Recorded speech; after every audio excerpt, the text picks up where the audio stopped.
Guidance empresarial, es decir, orientación a empresarios, a ejecutivos, directivos, supervisores, es decir, capataz también, e incluso a trabajadores, promotores, es decir, gente que se conecta con las empresas, productores, distribuidores, entre otros. La empresa tiene su dinámica, entonces la dinámica empresarial implica sobre todo el factor humano, es decir, la empresa se compone de seres humanos que interactúan comunicativamente, es decir, hay una cultura empresarial que necesitamos conocer de qué tipo es. Hay una historia empresarial, hay una imagen social, es decir, una dinámica peculiar que lleva a éxitos y fracasos, a ganancias y pérdidas, pero sobre todo el tema del sufrimiento del ser humano, o también empresas que son continentes, es decir, hay lo que Slemenson llamaba la inteligencia social de la empresa, digamos. Eso es lo que buscamos. Organizaciones inteligentes. Entonces orientamos respecto al factor humano, la dinámica de grupo, que no sea un proceso de segregación permanente, cómo se orientan respecto de los conflictos, que son parte de la dinámica interactiva del ser humano, estilos de comunicación, pasar de una cultura comunicativa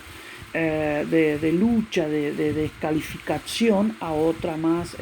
empática y receptiva. Es decir, en definitiva, entonces asesoramos sobre los roles, sobre los valores empresariales, o sea, cada concepto que digo implica de por sí,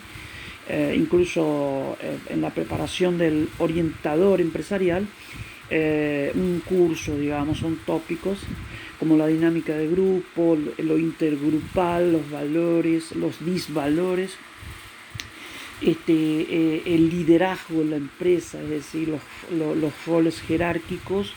en relación a las normas y los objetivos subjetivos versus los individuales. Y en ese sentido entonces hay experimentos en psicología social como las del IPY respecto de liderazgos democráticos, autoritarios y anárquicos,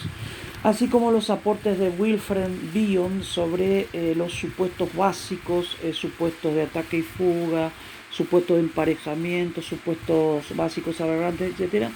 Es decir, que tenemos una copiosa literatura, así como el enfoque de psicología social experimental que yo le doy, en donde partimos desde los primeros experimentos de Taylor, el ser humano como básicamente vago, que decía que hay que coercionar, o Fayol, que era más humanista,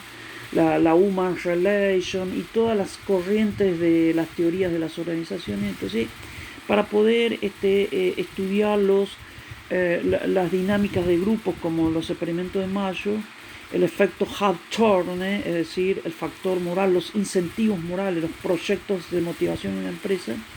así como hoy día los enfoques participativos, inclusivos,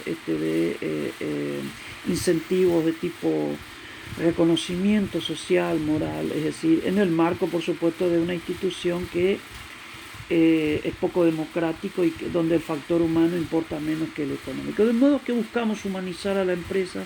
asesoramos, orientamos. Un plan de asesoramiento implica estas variables, estos procesos, así como una concepción de la organización, del sujeto, la sociedad, del capitalismo, con una ética empresarial, es decir, que hablamos de ética compartida, donde se rescata al ser humano y donde el factor humano constituye lo crucial en la empresa, es decir, en esta dinámica interna. De modo que utilizamos todas las teorías de las organizaciones, tanto como la microdinámica en empresas familiares, microemprendimiento, incluso los emprendizajes, en donde encontramos también esta comunicación humana, esto de seres humanos con sus motivaciones individuales, grupales, familiares, sociales, etc. De modo que inauguramos esta orientación empresarial sobre dinámica empresarial en el campo psicosocial, para orientar, para asesorar y mejorar el factor humano con salud mental. Muchas gracias.